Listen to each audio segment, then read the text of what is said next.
Good morning, my name's Chris Park. I work for Nene Park Trust on the project development team. Well, World Wetland Day came about through the Ramsar Convention back in 1971, which was a convention held in Iran. It was really to engage people and wetlands. Wetlands were a massively important resource, but people used them and they didn't really think much about them and care for them.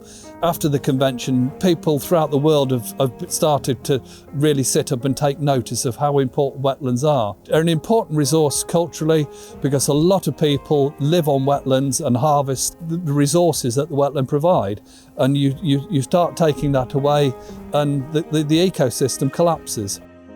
We're in Ferry Meadows Country Park and we've got a lovely patch of wetland just in front of us, and we've actually created a whole network of ditches and dikes that allow water onto the site and keep water on the site for a lot longer. Normally there's hundreds of birds out on here feeding and doing all sorts of things, but because it's really cold weather today, it's covered in ice, so there's not a lot here at the moment. But there is the lake just behind us, which is free of water, and a lot of birds will have gone onto that to feed and to bathe. There would have been a lot of wildfowl on here. There's a lot of mallard, gadwall, especially widgeon. Widgeon are a wintering wildfowl. They come to this country only for the winter, and they'll come from as far away as Siberia. Our climate is a lot milder in winter than the continent, so they will come over here.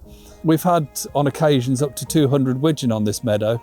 They're grazers, they tend to eat grass, so they'll feed on the meadows as much cattle do in the summer. The great thing about this habitat is that it's a grazed meadow. Most of the habitat management work is actually done for us by the cattle that are grazing it. For example, there's a load of bushes around the edge, and if they were to seed onto the meadow, the cattle would browse those off. We're sort of mimicking what would have happened naturally sort of before man arrived in the UK. You know, there would have been herds of wild cattle doing exactly the same thing. They'd be grazing on the meadows in summer, keeping and maintaining this lovely open habitat, and then they would move off to drier pasture in the winter.